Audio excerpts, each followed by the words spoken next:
নমস্কাৰ বন্ধু বান্ধৱীসকল লান্ত্ৰন্ত্ৰৰ অন্য এটা ভিডিঅ'ত আপোনালোকৰ ৱেলকাম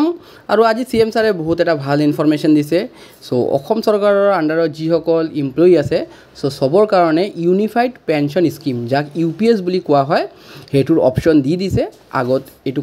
মানে কেন্দ্ৰীয় চৰকাৰে দিছিলে তেওঁলোকৰ এমপ্লয়ি সো এই বছৰৰ পৰা UPS যেটো সিস্টেম আছে এট প্ৰেজেন্ট আমাৰ যিমান অসম চৰকাৰৰ গভৰ্নমেন্ট এমপ্লয়ি আছে সবে NPS পায় নেশনাল পেনশন স্কিমৰ আণ্ডাৰত পেনশন পায় আফটাৰ ৰিটায়াৰমেণ্ট বা এককালীন হোক বা তেও সিস্টেম কৰিলে তেও আফটাৰ ৰিটায়াৰমেণ্ট NPSৰ পইচা পাব এজ এ পেনশন বাট এতিয়াৰ পৰা যিসকলে UPSৰ আণ্ডাৰত যাব বিচাৰে তেওঁলোকৰ কাৰণে অপচন খোলা হৈ গৈছে ইট মিন্স 100% গ্যাৰান্টেড পেনশন পাব আফটাৰ ৰিটায়াৰমেণ্ট যেটো ওল্ড পেনশনৰ আণ্ডাৰত আছিলে খুব ভাল সিস্টেম হয় সো যিসকলে বিচাৰে যিসকলৰ অনলি এজন এমপ্লয়ি আছে ঘৰত ধৰক হাজবেণ্ড আৰু ওয়াইফ যদি দুজনেই গভৰ্নমেন্ট এমপ্লয়ি থাকে তেওঁলোকৰ এটা সিলেক্ট কৰিব পাৰে NPSৰ আণ্ডাৰতো থাকিব পাৰে তেওঁলোকৰ হেতু নিজৰ পাৰ্সোনাল চয়েস বাট মই ভাবো যিসকলে ঘৰত এজন এমপ্লয়ি আছে আইদাৰ হাজবেণ্ড অৰ আইদাৰ ওয়াইফ তেওঁলোকে UPS সিস্টেমত গলেই ভাল কেলে কি আফটাৰ ৰিটায়াৰমেণ্ট বয়স হলে আমি এটা ফিক্সড পেনশন এটা পাম সো মই ভাবো যিসকলে এই বছৰ 33000 ৰিক্ৰুটমেন্টৰ আণ্ডাৰত অসম চৰকাৰৰ আণ্ডাৰত হুমাব তেওঁলোকৰ কাৰণে এটা গুড নিউজ আইছে সো ইট মিন্স এতিয়াৰ পৰা NPSৰ আণ্ডাৰত নহয় এতিয়া UPSৰ আণ্ডাৰত আমি সবে যাব লাগিব সো বহুত ভাল ইনফৰমেশ্যন আইছে গোটেই ভিডিঅটো আপোনালোকে চাই ল'ব পাৰে আপোনালোকে জানে যে ইমান দিনে NPS OPS ৰাজ্য চৰকাৰৰ কৰ্মচাৰী সকলৰ বাবে এটা আলোচনাৰ বিষয়বস্তু আছিল ভাৰত চৰকাৰে এটা সিদ্ধান্ত গ্ৰহণ কৰিছিল যে 25 বছৰ কাম কৰি থকা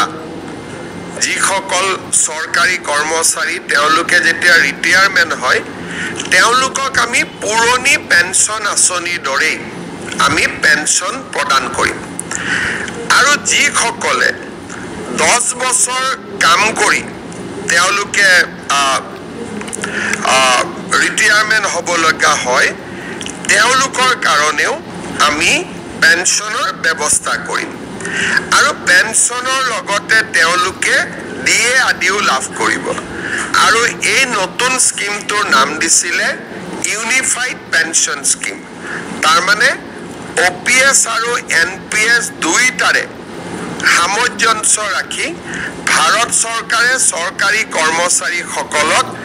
নিশ্চিতভাৱে পেনশন প্ৰদান কৰিবলৈ ইউনিফাইড পেনশন স্কিম আৰম্ভ কৰিছিল দেশৰ 4খন ৰাজ্যই ইউনিফাইড পেনশন স্কিম এতিয়ালৈকে গ্ৰহণ কৰিছে আজি আমাৰ ৰাজ্য চৰকাৰেও এই ইউনিফাইড পেনশন স্কিম অসমৰ চৰকাৰী কৰ্মচাৰী সকলৰ বাবে এডপ্ট কৰে ইয়াৰ ফলত ৰাজ্যত বহুত দিনৰ পৰা চলি থকা NPS আৰু OPSৰ বিতৰ্ক সামৰণি পৰিব যিসকলে NPSত থাকিব খোজে বিশেষকৈ যিসকল ডেকা লৰা নতুনকৈ নিযুক্তি হৈছে তেওঁলোকে NPSতে বেনিফিট বেছিকৈ পাব UPSত কৈও কিন্তু আমি দুইটা অপচন তেওঁলোকৰ বাবে খুলি দিছো যে তেওঁলোকে নিজে বিচাৰিলে NPSতো থাকিব পাৰিব বা তেওঁলোকে UPSতো যাব পাৰিব UPSলৈকে যোৱা মানে তেওঁলোকে নিশ্চিত পেনশন OPSৰ লোকসকলে যেনেকে পাই আছিলে ওল্ড পেনশন স্কিমৰ UPSত গলে তেওঁলোকে নিশ্চিতভাৱে পেনশন লাভ কৰি থাকিব আজি এই আঁচনিখন ৰাজ্য চৰকাৰৰ কেবিনেটে গ্ৰহণ কৰে